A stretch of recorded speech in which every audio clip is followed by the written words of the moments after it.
Hi guys, it's Martha. I'm here at the Catalyst Studios and I'm going to go through a little tutorial of the 10-second Watts test.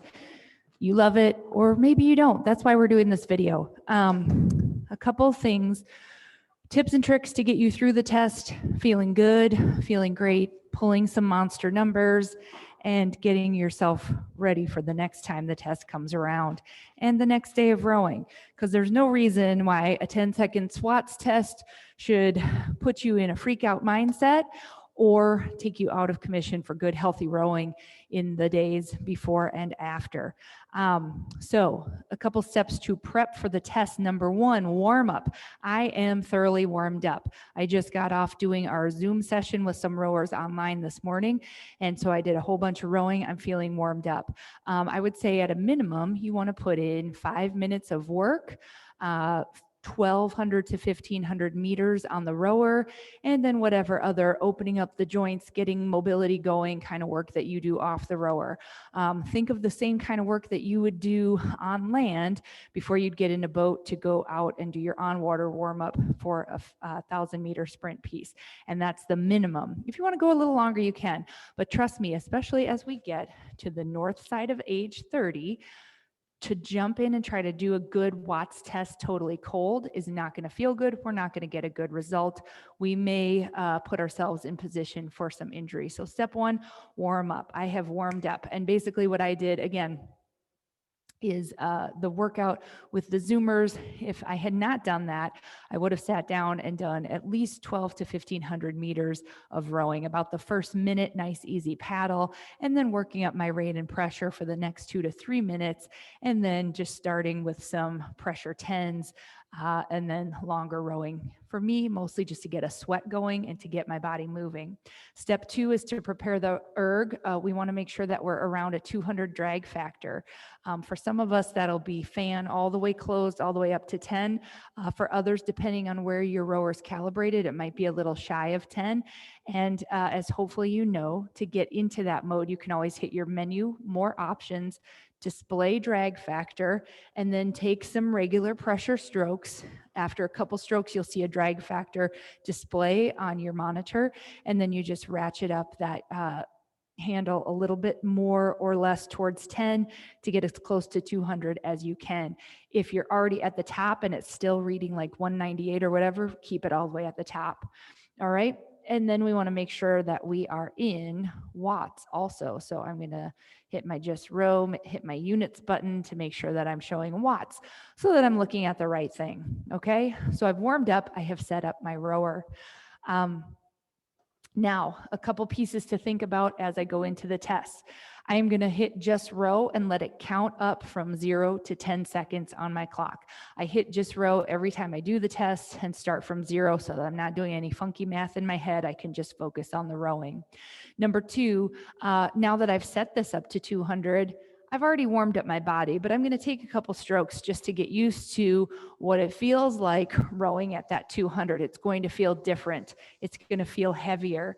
And again, we don't want to take our first strokes like this, and we don't want to think that we're going to take our maximum wattage right out of the gate. So exactly right now, I'm moving along, just kind of feeling that 200 drag factor.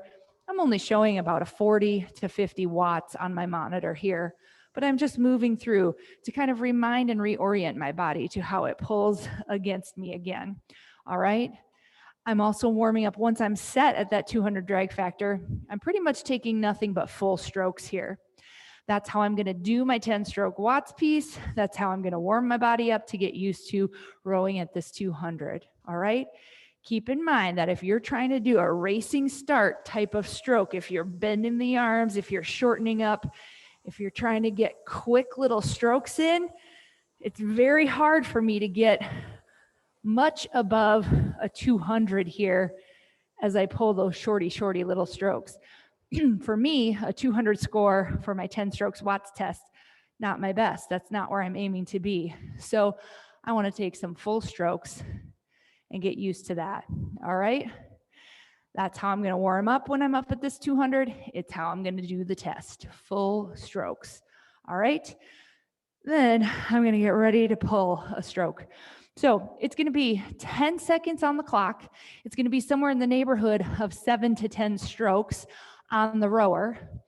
And I'm going to give myself the grace to know that I will not hit my max watts on that first stroke. I won't hit it on the second stroke, and I probably won't even hit it on the third stroke.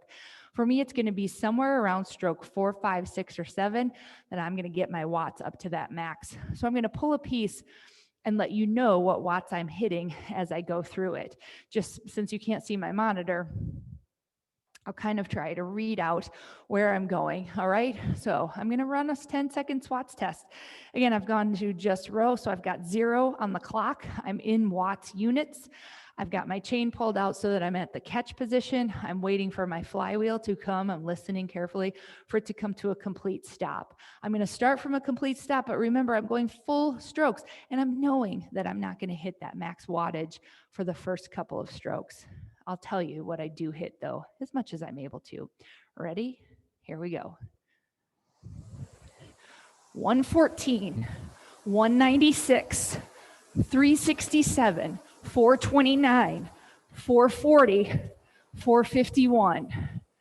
All right, so 451. That was my highest for this 10 seconds. And it came right at second number 10. So it was really my last stroke pushing that I hit that max. All right. So as expected, it puts me out of breath a little bit, but I'm going to keep rowing some easy strokes here. I did my 10 seconds. Now I'm at about 35 seconds. Pulling not a lot of pressure, but just keeping some continuous motion going as I let my breath kind of come back down towards normal. Right now I'm only pulling at a 15 watts. So again, I'm just moving around. Now, the next pro tip, the body kind of learns and adapts throughout the course of this test. And so you may want to give yourself a minimum of 2 tries at the test, if not 3 or 4. Try running the 10 seconds repeatedly until you start to see your results come back down again. And then you'll know you've kind of topped out at what is a good capturing of your max wattage for the day that you take the test.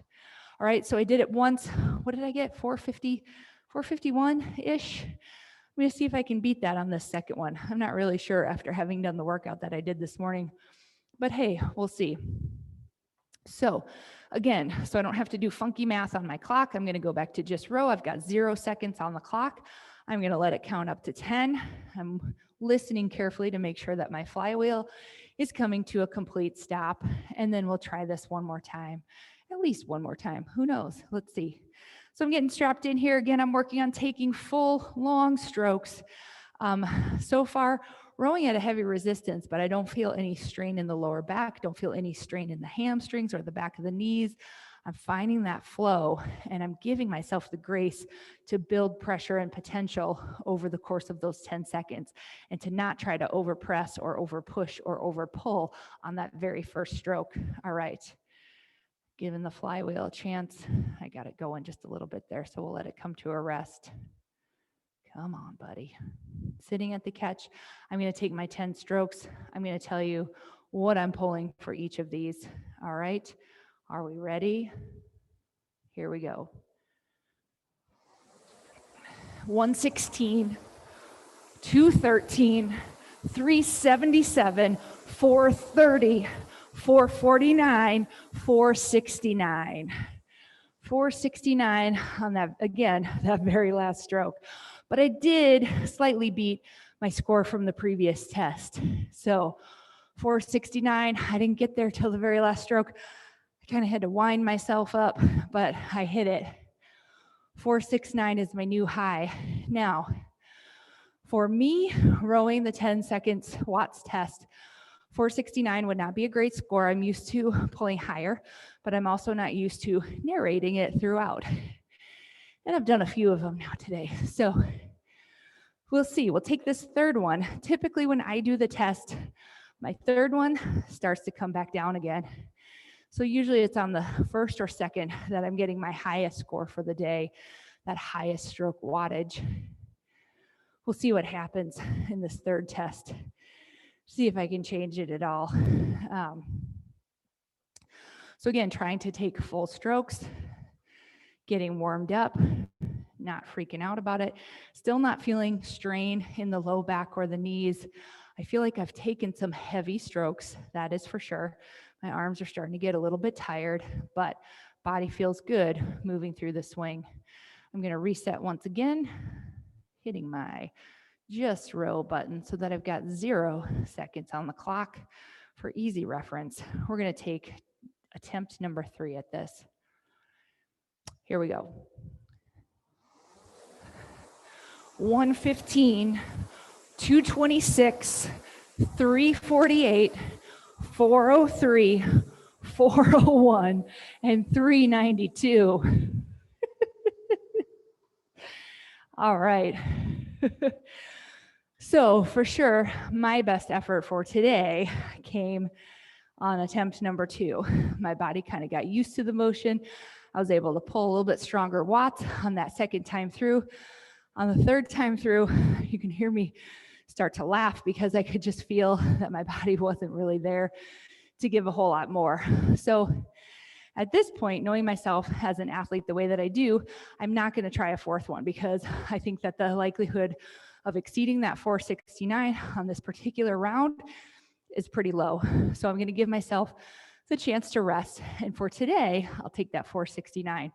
Again, for me, that's not where I tend to average. I try to aim for a little bit higher than that, trying to aim for the north side of 500. But today, I'm going to take this because it's my snapshot for today. So I'll try it again tomorrow after warming up. A final piece, stroke rating. Again, we're at 200 resistance. And so my stroke rate number sometimes will verge around a 32 or 33, but usually it's closer to a 30, 31 throughout. And I know that I'm not, again, going to hit that on that first stroke. I'm going to give myself time to wind up the power. I'm not going to try to overstroke, and I'm not going to shorten up to take partial strokes to try to get that rating up. Again, this is a snapshot of your strength and power potential. It's not just how fast can you row. It's not how short can you row. It's what wattage can you generate by moving through the entire course of the stroke. Okay, so again, in review, warm up your body, warm it up, break a sweat, minimum 5 minutes, minimum 12 to 1500 meters on the rower and whatever off the rower work you want to do. Number 2, set your rower, 200 drag factor, make sure you're working in watts, make sure you're able to count accurately 10 seconds. Number 3, stroke rate, remember that you might be north of 30 in terms of strokes per minute, but make it work for you and take full strokes all the way through. All right. Number 4, give yourself grace to know that you're going to build up to that pressure. We're trying to capture that one stroke that has the highest wattage. It is not going to be your first stroke. It's probably not going to be your second stroke. Just like any powerful boat that takes off the line, your engine needs to go off the line and have a second to get moving to something from nothing. So give yourself that grace. And then number 5, try the test a couple of times. Take your 10 seconds, record your highest, rest, keep moving the body, take a 10-second watts test again, move your body, rest, take it a third time, maybe even a fourth time until you start to see those kind of diminishing returns. You see that you're not able to pull the high wattage anymore. My final tip is if you want to get a higher score on your next watts test, then if that test is in a month, today is the day to start doing the work, okay? Sometimes on test day for a 1K, a 2K, or a 20-minute piece, we just find that the lights and the vibes and the universe are with us and things are feeling easy breezy. We're able to pull out a final sprint in the 250, last 250, last 300, maybe even last 500. That is beyond what we thought our capacity was, or that felt very aspirational or ambitious. And sometimes we can do that. But with the watts, it's just 10 seconds. And it's not like any race that we do on the water. It is an assessment to try to mark and to give coaches a reference point that shows the work that you've done in the weeks leading up to that test day. So again, a month from now, if you want to hit a new high wattage, today's the day to start doing the hard work. And then tomorrow, and then the next day, and then maybe you take a rest, and then the next day you do the hard work. You're not going to be able, through flinging your body around or shortening up the strokes or doing doing some weird, wacky thing physiologically to kind of joke around with the system here. It's an assessment of this system here and where it is today. And next month, if you've done the hard work to lead up to it, you might see a better result next time around. If you want to ask more questions about the test itself or how I get prepared or how to get those higher wattage rates next month, again, the work starts today, and I'm always happy to chat with you about it. You can email me at martha@catalystrowing.com, or we can set up a session to review. I'm happy to watch you do a WATS test via Zoom, anything like that that helps. Like I said, work hard.